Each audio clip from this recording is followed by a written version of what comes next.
Deuteronomio chapter 6 verse 1 up to 25.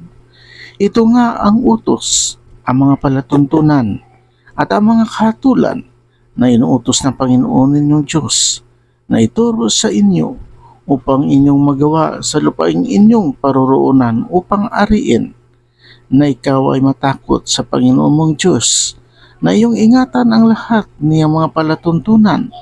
at ang kanyang mga utos na aking inuutos sa iyo at sa iyong anak,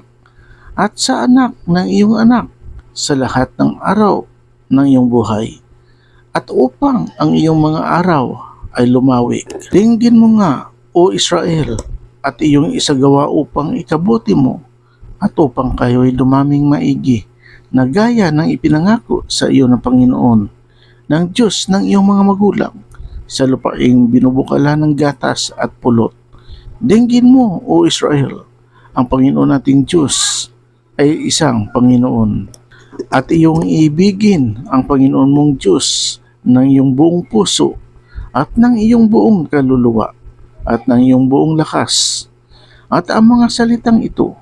na aking inuutos sa iyo sa araw na ito ay sa iyong puso,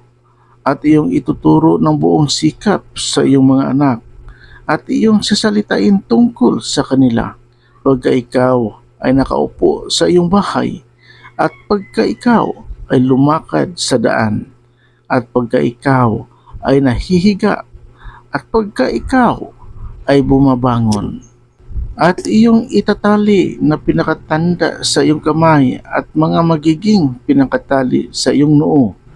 at iyong isusulat sa taas ng pintuan ng iyong bahay at sa iyong mga pintuan daan. At mangyayari pagka ipapasok ka na, Panginoon mong Diyos, sa lupain ng kanyang isinumpa sa iyong mga magulang, kay Abraham, kay Isaac, at kay Jacob, upang ibigay sa iyo na may malalaki at mabubuting bayan na hindi mo itinayo, at mga bahay na puno ng lahat na mabubuting bagay na hindi mo pinuno, at mga balong hukay na hindi mo hinukay, mga ubasan at mga puno ng olibo na hindi mo itinanim, at iyong kakanin at ikaw ay mabubusog. At mag-iingat ka nga, baka iyong malimutan ang Panginoon na naglabas sa iyo sa lupain ng Ehipto, sa bahay ng pagkaalipin. Ikaw ay matakot sa Panginoon mong Diyos, at sa Kanya'y maglilingkod ka, at sa pamamagitan lamang ng Kanyang pangalan susumpa ka. Huwag kang susunod sa ibang mga Diyos, sa mga Diyos na mga bansang nasa palibot mo, sapagkat ang Panginoon mong Diyos na nasa gitna mo ay isang mapanibughuing Diyos. Baka ang galit ng Panginoon mong Diyos ay mag-alab laban sa iyo,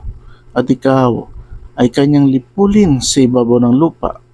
Huwag ninyong tutuksuhin ang Panginoon ninyong Diyos, gaya ng tuksuhin ninyo siya sa masa. Inyong iingatan ng buong sikap ang mga utos ng Panginoon ninyong Diyos, at ang kanyang mga patutuo, at ang kanyang mga palatuntunan na kanyang inuutos sa iyo, at inyong gagawin ang matuwid at mabuti sa paningin ng Panginoon, upang ikabuti mo at upang iyong mapasok at ariin ang mabuting lupain na isinumpa ng Panginoon sa iyong mga magulang, upang palayasin ang lahat ng iyong mga kaaway sa harap mo, gaya ng sinalita ng Panginoon. Pagkatatanungin ka ng iyong anak sa panahong darating, na sasabihin, anong kahulugan ng mga patutuo at ng mga palatuntunan at ng mga kahatulan na inuutos sa inyo ng Panginoon nating Diyos, ay iyo ngang sasabihin sa iyong anak, kami ay naging mga alipin ni Pharaoh sa Ehipto, at inilabas kami ng Panginoon sa Ehipto sa pamamagitan ng mga kapangyarihang kamay. At ang Panginoon ay nagpakita ng mga tanda at ng mga kababalaghan, dakila at panggiba sa Ehipto kay Pharaoh at sa kanyang buong sangbahayan sa harap ng aming mga mata. At kami ay nilabas niya roon, na kanyang ipinasok kami rito upang ibigay sa amin ang lupain ng kanyang isinumpa sa ating mga magulang. At inutos ng Panginoon sa amin na gawin ang lahat ng mga palatuntunan ito na matakot sa Panginoong nating Diyos sa ikabubuti natin kailanman, upang ingatan niya tayong buhay gaya sa araw na ito, at siya ay magiging katuwiran sa atin kung ating isagawa ang buong utos na ito sa harap ng Panginoon nating Diyos gaya ng inuutos niya sa atin. Purihin natin ang Panginoon nating Diyos. Amen, Lord Jesus.